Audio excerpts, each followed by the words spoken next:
Alright, hello and welcome to Tom Q's Tech Tips. This is behind the scenes. I have not yet started the live presentation, so I'm going to go ahead and switch you over to that view. I'm just going to go ahead and click Start Streaming here in YouTube Live. Alright, so start streaming. Are you sure you want to start streaming the live event? Okay. Alright, hello and welcome to Tom Q's Tech Tips. Oh, sorry about that. Welcome to Tom Q's Tech Tips. I'm going to need to learn to remember to turn off my volume of my browser before I start broadcasting. So I'm not sure exactly how that is sending audio out into my speaker system. But anyway, got something new to show you today. I'm going to switch back over here and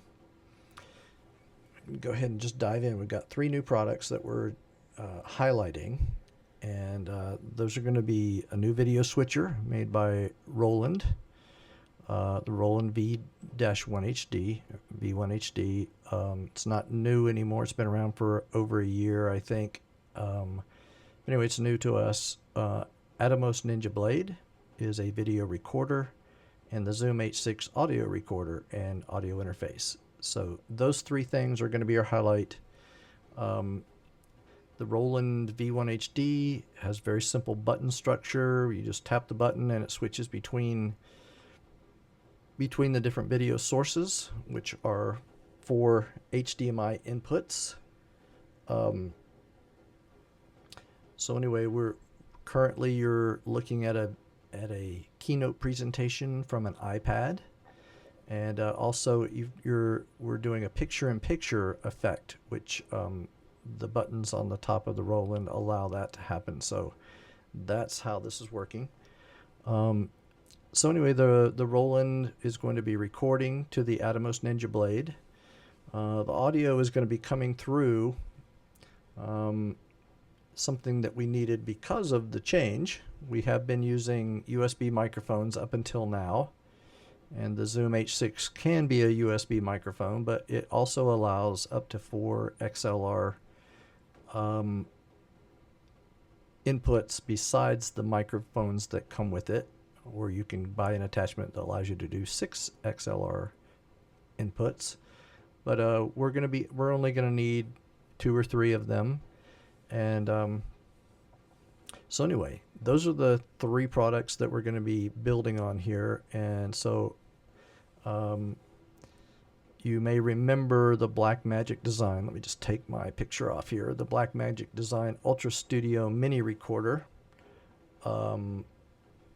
Sorry about that. That was my T-bar was in the wrong position. So the Ultra Studio mini recorder has been a part of our workflow for a long time. It's been allowing us to put 1 camera into our live stream, and that has been going to plugged into of course a Thunderbolt port going to our Mac, but we've added the CalDigit TS Thunderbolt dock, and that is then plugged into the Thunderbolt port of the Mac. So because of our older Mac that we have, the MacBook Pro, late 2011 MacBook Pro 13-inch, which has USB 2.0 ports, very slow ports for data transfer. The CalDigit TS Thunderbolt dock gives us 3 USB 3 ports. It also gives us a second Thunderbolt and an HDMI out. So I'm going to do a quick diagram of how these things work. I'm going to go back to the picture-in-picture here. The Zoom is going to be hooked up to the Roland, and with the XLR microphones, you're actually listening to a Shure Centroverse 12-inch podium microphone right now that you can see right here. And that's plugged into one of the XLRs of the Zoom H6. The Roland, which has the 4 HDMI ports, also has an HDMI out that's running to the Ninja Blade. The Ninja Blade has got an HDMI out that's going to the Blackmagic Design Ultra Studio mini recorder, which is then hooked up to the CalDigit TS Thunderbolt dock, and that is hooked up to the MacBook Pro 2011. So anyway, also the MacBook Pro is able to send its signal to the CalDigit through that same Thunderbolt port, and it is outputting to one of the inputs of the Roland V-1HD. So you can actually, right now you could see, I'm going to switch over to that view, and you can see that my live stream has been streaming for 5 minutes and 7 seconds. The health of it is good. And so anyway, that's how my computer is coming through. Let's go back to this view, the presentation. And so anyway, the Zoom H6 has the ability to be a USB interface for the MacBook Pro.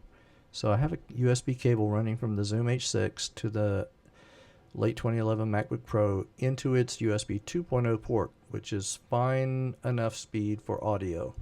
And if you're listening to the live stream, which probably you aren't, but if you were, you'd be actually listening to that USB audio interface. The Zoom H6 also has a cable that, or an output, audio out, through a 1/8 inch audio jack, which we have ported over to the audio in RCA jacks on the Roland V-1HD. So that's a basic scheme of what we're doing here, and I'm going to add a couple more things to this. So first of all, the two cameras that I've got hooked up so far are an older Canon camcorder and the computer's screen. So those are on inputs 1 and 3. So when we stepped out and purchased this equipment, that kind of left us with very little extra for purchasing other cameras. So we were hoping that we would be able to use the iPhone and the iPad as cameras. And so in order to do that, you would certainly need the Lightning to digital AV adapter made by Apple. This plugs into the Lightning port of either of those products, the iPad and the iPhone, and then has HDMI out that can then run into, I've got one of them plugged into port number 2 and one of them plugged into port number 4. And so that allows you to see what's going on the screen of the iPhone or the screen of the iPad. And so unfortunately that presents a problem. I'm going to go ahead and switch completely over to the iPhone screen, and you can see that one of the problems here is that you're seeing the interface of the iPhone. So when you open the camera app, the Apple camera app or other camera apps, they have controls for focusing and for exposing the scene or whatever, for starting and stopping the video. And so that shows up on the screen, and up until what I'm going to show you next, I might as well let's switch back over here, and we'll go back into the picture-in-picture. Up until I found these two apps, and FiLMiC Pro was the first one to do it. It's what you were just looking at, and you can actually see it in the little picture-in-picture right now. This happened, I don't know, last year about this time, maybe a little bit later. They made it possible. So FiLMiC Pro and Movie Pro are designed for recording recording to the internal memory of the iPhone or the iPad. And so my iPad Pro 9.7 can record 4K to its internal memory. The iPhone 5S that I have can record at 1080p to its internal memory. But these apps weren't really designed to output the video through that HDMI port. And so it kind of works on the iPhone. So I'm going to switch back over to the iPhone. We'll just take that off, and I'm going to go into the settings of FiLMiC Pro. If I can touch that, and under the device option, there is down below an option to tap to hide the interface. And so if you turn that on and make sure the option's on to hide the reticles with the interface, then when you get out of there and you touch somewhere besides these little, besides these little guys here, if I tap right in the middle, for instance, the controls go away. And that more or less solves the problem. So there is the issue of the black border that you see. There is a very, on an iPhone screen, there's a very thin black border that goes around the entire image. And that comes, I guess, from the screen size not exactly lining up with the outputted, the output resolution. So anyway, whatever that is, the aspect ratio just doesn't perfectly match up. So anyway, it's not quite as much of a problem on the iPhone. But when you switch over to the iPad, and I am going to switch over to iPad and get out of Keynote, and we'll launch, let's launch FiLMiC Pro. So I'm going to go into FiLMiC Pro. This is, I'm using the rear camera here, so I just put a box back up there so you wouldn't be looking at the wall. I can touch the interface and get rid of it. So, but you're seeing a huge black border on the right and the left, and the top, little bit less pronounced, but the top and the bottom. And that's because of this, basically this 4:3 aspect ratio that the iPad screen has. And so that's my problem. I'm going to bring the whoops, there's Facebook. Good grief. Touch F for FiLMiC Pro, not F for Facebook. I'm going to, whoops, I meant to bring up Keynote. Let's go to Keynote. There we go. That's one of the dangers of using this as an input. But actually now I've got a little bit of a border on my Keynote presentation. I wonder if I can make that go away by getting out and going back in. So let's go back into the presentation. Nope. What if I quit, double tap, slide up, get out of Keynote, go back into Keynote, and open the presentation again. We will go down to the last slide and play. And yes, it is filling the screen again. So if you don't go in and out of the program like I've been doing in this presentation, you will you shouldn't have a problem. So digital AV adapter, HDMI out, the two apps, Movie Pro and FiLMiC Pro. So I reached out. This was when I first got the Roland V-1HD. I reached out to FiLMiC Pro and to Movie Pro. Got no response from Movie Pro, but which I think is a single developer. I'm sure he's overwhelmed just with working on the app. But FiLMiC Pro has more of a team, and they responded to my request right away. So they gave me a little bit of hope. This was about 6 to 8 months ago. They gave me a little bit of hope that they could look at this issue and see if they could solve the problem while they were working on some things. And so anyway, for 6 months, I've kind of entertained that that's a possibility that this could get resolved through the FiLMiC Pro team. And, lo and behold, the conference is going to be in a few days. And, it's kind of squeezing in on me last week. And so I reached back out to them. And long story short, whether or not they're working on that or not, it's certainly not going to be done by the time I have to do the recordings for the conference. So went back to the drawing board and started doing some searching for, HDMI out of iPad, and I found a little app called AirPlay Camera or something like that. It's $1, and I purchased that, and it worked, but the quality is just not there. So a little bit more searching, I found an app that I had actually just looked at long before I made the purchase of the V-1HD Video Switcher by Roland. And so I'm gonna go ahead and tell you what app that is. It was Live to Air Solo by Teradek, and they have a big brother to this. This is this one, the Solo app, is one it's for one iOS device, and you can load some extra video clips into it, but you can't connect extra iOS devices to it. They have a big brother to this that I can't remember. It's Live to Air something.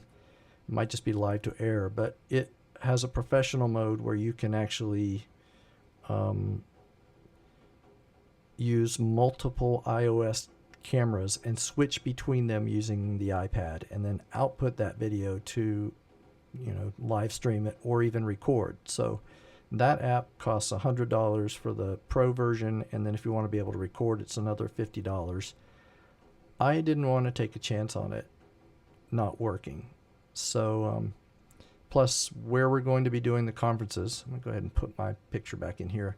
Where we're going to be doing the conferences, the bandwidth of the Wi-Fi is just not that awesome. So, I'm going to go with a different solution, with the hardware solution by Roland.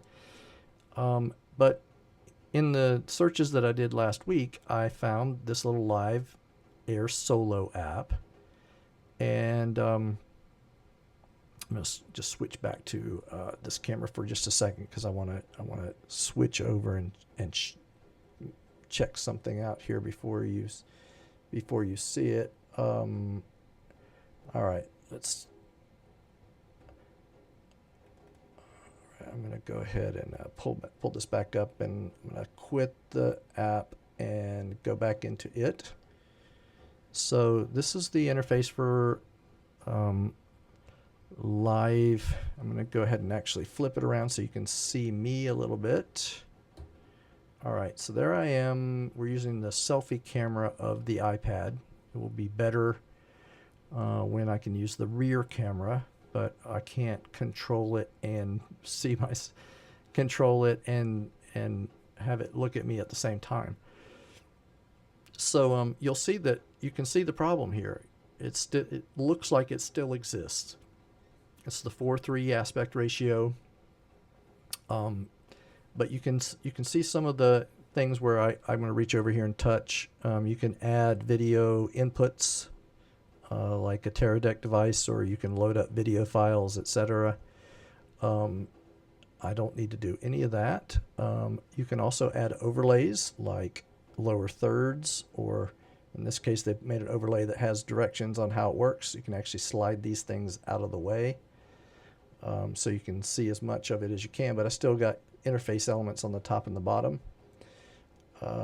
Let's take that away. And so anyway, this app, you'll notice it says Go Live in the upper right.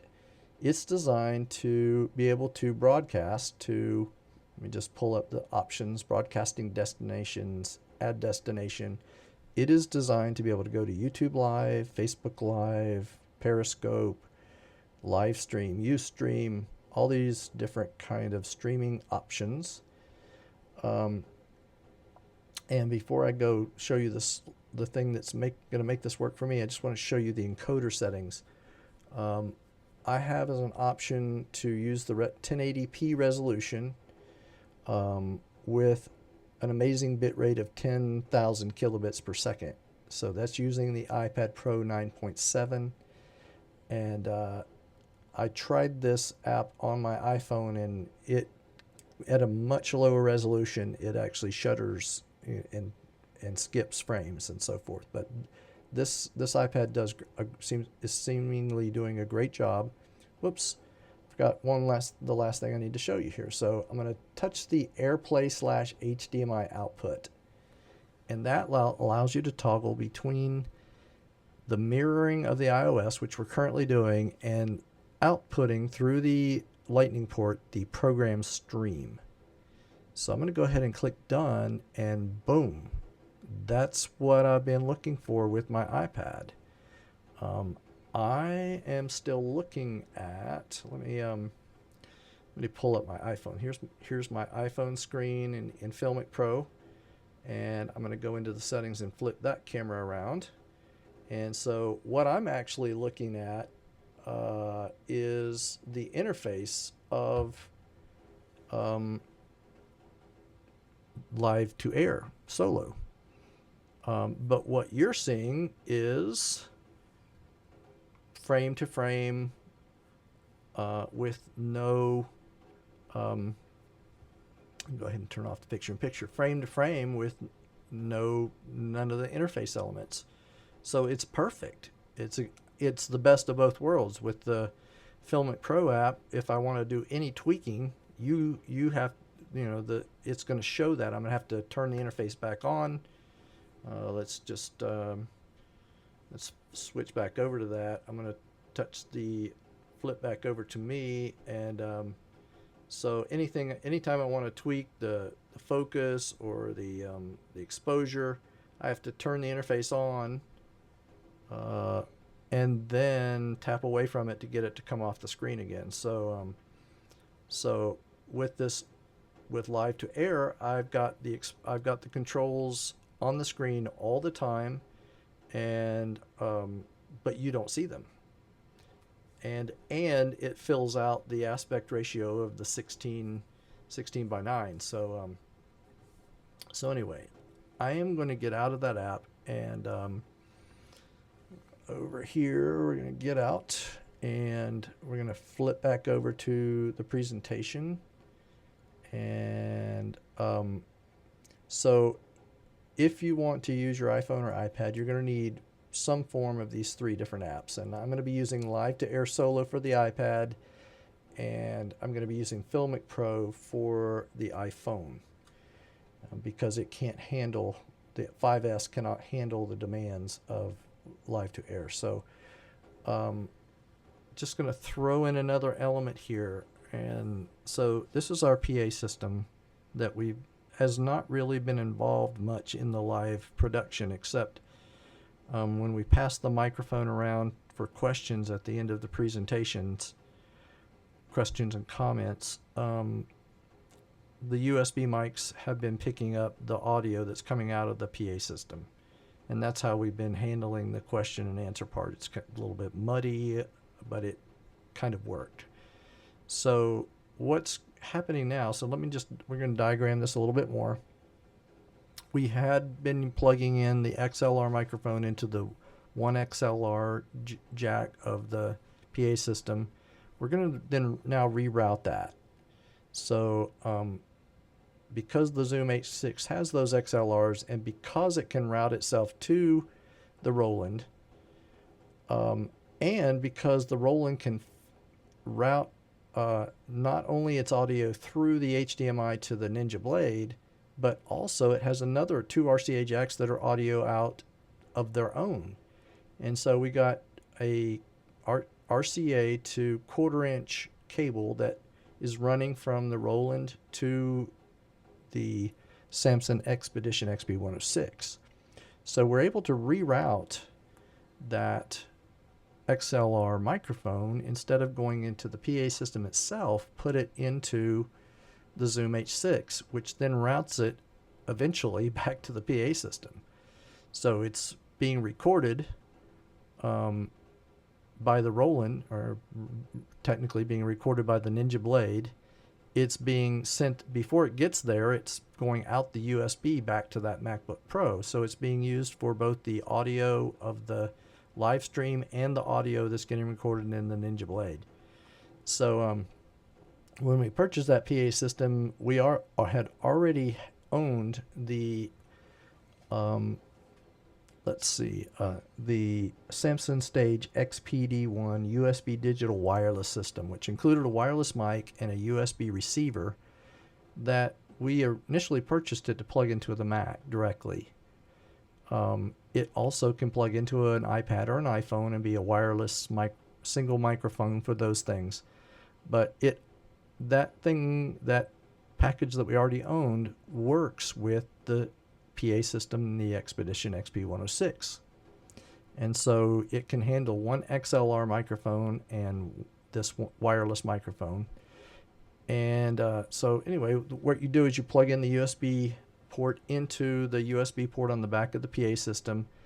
But right next to that USB port, there is a 1/4 inch out. And so we've got a cable running from that 1/4 inch out into the Zoom H6, which handles XLR or 1/4 inch. Right in the middle, it actually has the port for the 1/4 inch. So we're running a cable from the PA system back to the Zoom H6.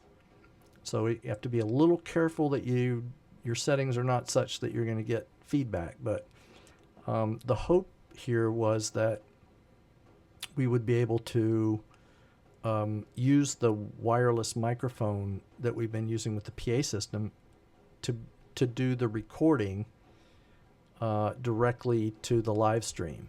So anyway, we're going to demonstrate all this stuff, and that's the end of the diagramming part. So here's the last slide of the presentation. I'm going to get out of Keynote, and immediately the problem with the iPad is going to come back. As soon as it gets out of the Keynote presentation, it's going to pop out, and not sure why you're still not seeing it, but I'm going to totally get out of Keynote, and we're back to the 4.3 problem, but we're going to Live Air Solo, hops into full frame, although you're not seeing me move. So I'm going to do the little double tap again, quit. I just quit the app, and we're going back into Live to Air. This could be an iOS 11 problem, but I don't know. So we're going to flip the camera around, use the selfie camera again. And all right, so you're seeing me. It is not full frame now. So let's just do the double tap again. And what are you guys seeing? You're still seeing, I don't know why it's still working at all. I'm going to go ahead and quit that. There we go. And let's go in there one more time. Live to Air Solo.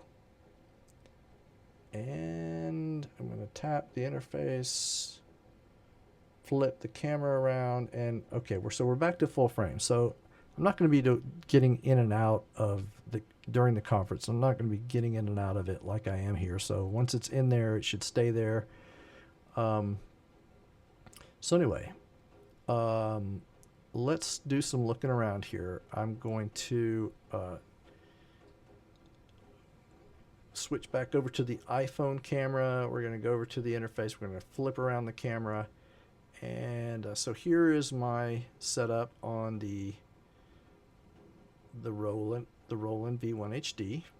And I'm going to move the little, it's wanting to re-expose. If you press and hold on the FiLMiC Pro exposure thing, you get a more precise ring, and I can lock it into place. And I'm going to tap away to get rid of the interface. So you can see exactly what I've described in the cabling. We've got our 4 inputs over here, the Canon Vixia camcorder, iPad, computer, and then the iPhone. This cable right here is running to the recorder. So that recorder is over here, and I have mounted the recorder on top of a video head by Manfrotto. And so so why would I need my recorder to do that? Well, on top of the recorder, I've mounted a ball head, which simple reason for using the ball head. So on top of the Ninja Blade is a 1/4 inch port, which I've adapted to 3/8 so it can mount this ball head. This is so that I don't have to twist over and over again the iPad. So I can just pop it on and off with the quick release plate. So anyway, otherwise, if some of the videos that I watched, you have to twist your expensive equipment 10 times to screw it onto the device there. So anyway, that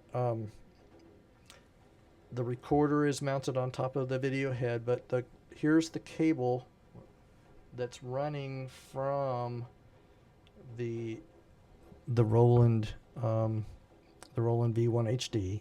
This is the input, and then this guy is the output that's coming over to the Blackmagic Design Ultra Studio Mini Recorder. So, which is then running into the CalDigit, and that's running into the Mac. So, not sure what to bring up next. There's let's bring me up picture in picture. No, that's the same thing. We'll flip over like this. Now you can see me again. So we can zoom into the recorder a little bit here, and just want to point out some things. You can see that I have 15 hours and 52 minutes and it's counting down. This is how much time of recording time I have left in the ProRes LT mode, which is the least consuming of the qualities. It's the least quality, but it consumes the least amount of space.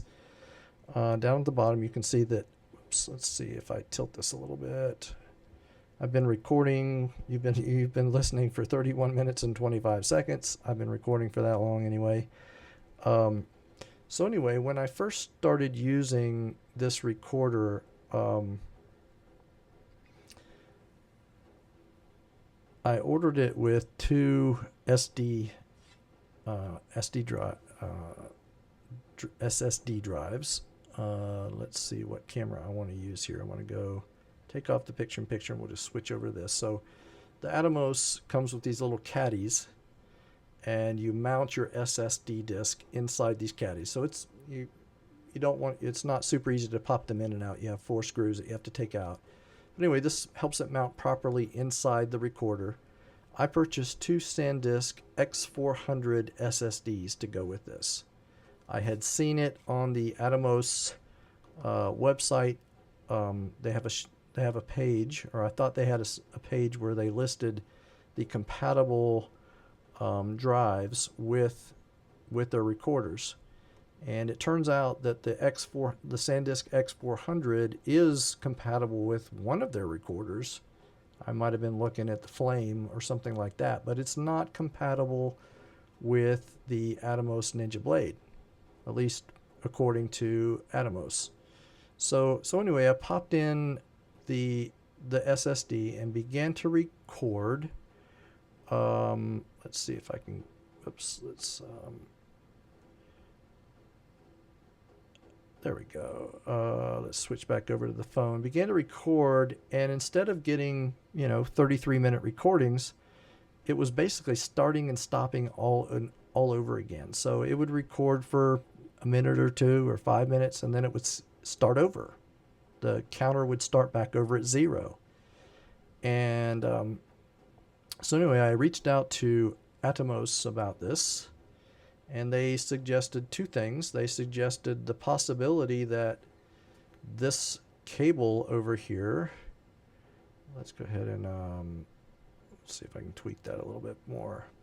This cable right here is the cable that's going to the Roland, and it is made by Cables Matters. It's not an expensive cable. It was 2 of them for less than $10. And so when they suggested that could be a possibility, it certainly didn't seem far-fetched to me, just based on price. I mean, the cable did get good reviews, but was very inexpensive, so maybe that was it. Then they also mentioned the write speed of the disk. So anyway, I purchased, after that discussion from them, I purchased this cable, which is now plugged in right here, and to my the Blackmagic Design Ultra Studio Mini Recorder. I purchased that cable and plugged it in, and I also purchased, what are you guys looking at? There we go. I purchased this disc by Samsung, This was on the list of supported disks by ATOMOS. I also found a web page that compared write speeds of this to the write speeds of the SanDisk X400, and this was much, much faster at writing. So between those two things, getting the new disk, I only bought one, and the new cable, the problem went away. So anyway, I decided to just try the old cable again, and it works fine. So it was not the cable problem, it was definitely the write speed of the SSD problem. And so anyway, I couldn't afford another disk, so it occurred to me that I had a 1 terabyte version of the Samsung 840 EVO, which is not as fast as the 850, but I went ahead and took a risk and moved my operating system and stuff over to the SanDisk X400. It's running. They're good drives. They're fine for putting in the computer. They're just not fine for recording 1080p video. And so I made the switch. I took the 840 out, Samsung 840, and it works. Even though it's not on the ATOMOS list, it's working fine. I've made multiple hour-long recordings of that on the 1 terabyte version of the 840. So that's why I've got 15 hours and 47 minutes left on this disk, is because I've got the 1 terabyte version in there. This 250 gigabyte version will record about 6 hours in the LT mode. So that would have been about 3 sessions, probably not 3 full sessions.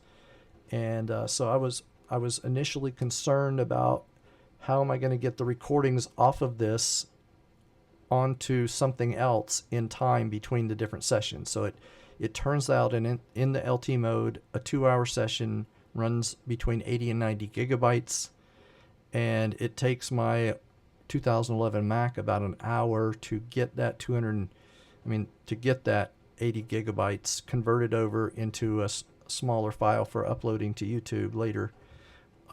Takes about an hour, reduces the 80 to 90 gigabyte file to something less than 20 gigabytes, so much more manageable for uploading. So anyway, that's something that you're going to run into if you're interested in this combination. Another thing, let me pull over here. This might be of a concern to some of you. It's not to me. I was a little bit disappointed at first, but let's go ahead and switch views over here. On the back of the Roland, there's a switch where you can go from 1080p to 1080. Can you see it? I think you can. There's a switch that goes from 1080p to 1080i to 720p.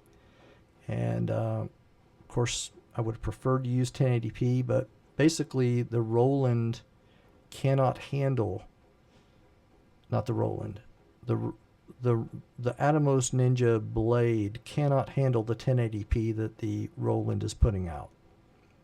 So reached out to Roland over that. They said that the Ninja Flame or one of the higher end ATOMOS recorders would do the job. I'm not concerned about it. I've seen the output video from the 1080i recorded in the ProRes LT, and it looks good. So anyway, that's just another thing. If that bothers some of you, you're going to need to invest in the better recorder. So I want to take a look. Let's move over.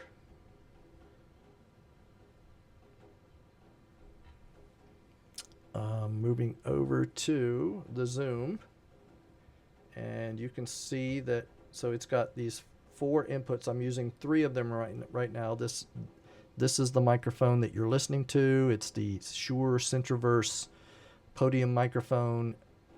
It requires phantom power, which this recorder allows you to turn on phantom power for the different XLR jacks. My other mics do not. Anyway, this is the cable that's going to my PA, that's coming from my PA system. So it is currently turned on here, but my microphone, let's switch back over here. This is the microphone that that I had purchased a long time ago to plug into the Mac. This microphone, I need to, if I want it to work, I'm going to have to turn it on. It runs on a couple of AA batteries, and so I'm going to turn off number 2, which is the podium microphone, so you can just hear the microphone by Samson, the wireless microphone by Samson. So let's pop back to me. So anyway, this microphone, where it's plugged into, is the PA system, and I am going to switch cameras over to the PA system, and I'm going to walk over there and just highlight. So we're basically going through what we diagrammed. So you can see it's got basically four different kinds of channels. This is the USB receiver for the microphone that I'm using. I have it turned up a little, not halfway, but about a quarter of the way. I could go louder. It can go very loud without feedback. But I'll put it back to where it was, and then this is the cable that's running from the Roland V-1HD. So, and then here's the cable. The one that's next to the USB. This is the 1/4 inch that's running back to the Zoom H6. So anyway, that whole little setup there. Let's sneak back over here. And pop back over to me. You know, I should have. Well, anyway, that whole little setup is going to allow us to have a microphone for passing around to the crowd for comments and questions. It's also going to give us something that the speaker can use if he wants to stray from the podium microphone. So anyway, I've also got hooked up. This is the XLR microphone that came with the PA system. This one, like this mic, you have to keep it fairly close to your mouth. So that's why I picked this one up. But so anyway, let me just pop over to the Zoom again. I'll turn on number 1, which is the other microphone. Testing 1 2 3. Let's see. Let's turn off number 3. Testing 1 2 3. It looks like you should be hearing loud and clear. So anyway, this microphone will work as well. Not sure when we'll use this, but maybe more for the PA system. I'm not sure why we'll need this one, but we might need it. Might have 2 speakers or something like that. So let's turn back on number 2. Let's turn off number 1. I've already turned off this microphone, so we're back to the podium microphone. And is there anything else I need to talk about? It seems like I'm forgetting something, but that's the gist of it. So anyway, if I can't think of anything else. So the big takeaways are, one more thing. I did think of one more thing. I'm going to pull over my little iPhone camera here and let it show you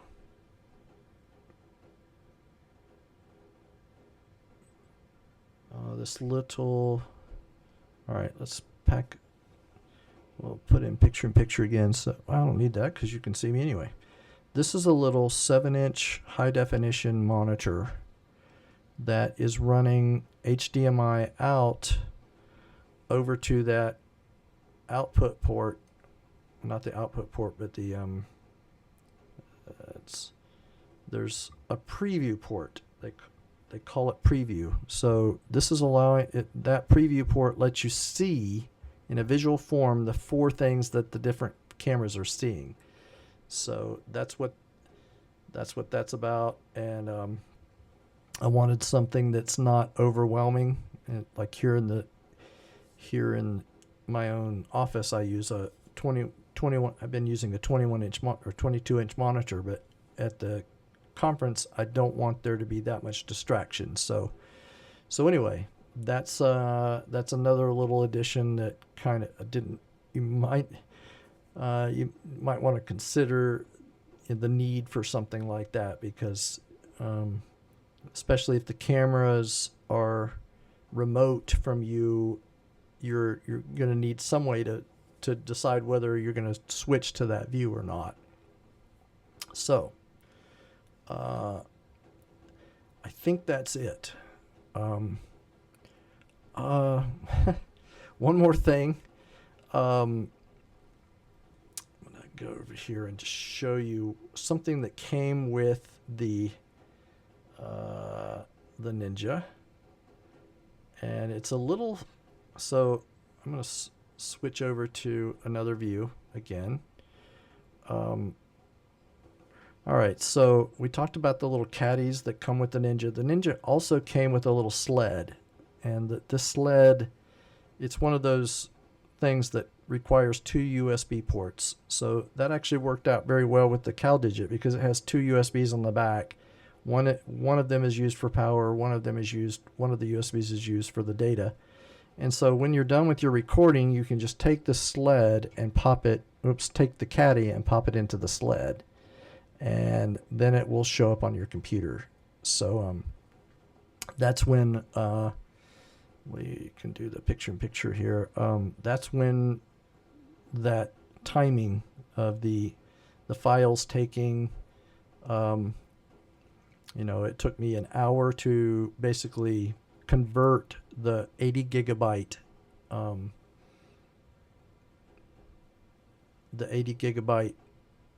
recorded file from the Ninja Blade into something more manageable to upload to YouTube. So anyway, I'm gonna switch back over. Here's the feed and processor, the YouTube Live interface, and I'm just gonna flip over to one other thing. This OBS software. I'm running this instead of the Google Hangouts thing because of this little option inside here for delaying the audio. And this is not necessary for my my live recording. It's necessary for the live recording. It's not necessary for the recording on the ATOMOS, because the ATOMOS, there is an option for doing delay in there if necessary, but it's close enough for me. But when I was doing whatever is going on between, and I can get out of this now. Let me just take that out and come back over here. Switch back over to Safari, and I'm just going to, we'll flip back over there. I'm going to come up here and click on Stop Streaming in just a second. So anyway, thank you for watching. Hope this is. I've done this about 16 times trying to get this broadcast right, but it's not just trying to get it right for you. It's just getting through the steps, just dry runs for me basically, so that when I get to the conference recording, none of this stuff takes me by surprise. So anyway, this has definitely been an exercise more for me than for you guys. I hope it can be of benefit to somebody else that's contemplating taking a plunge like this. And so thanks for tuning in, and I'm going to say, if you've got questions, you know what to do down below, and I'm going to call it a day. So thanks for watching. Have a good day. Bye-bye.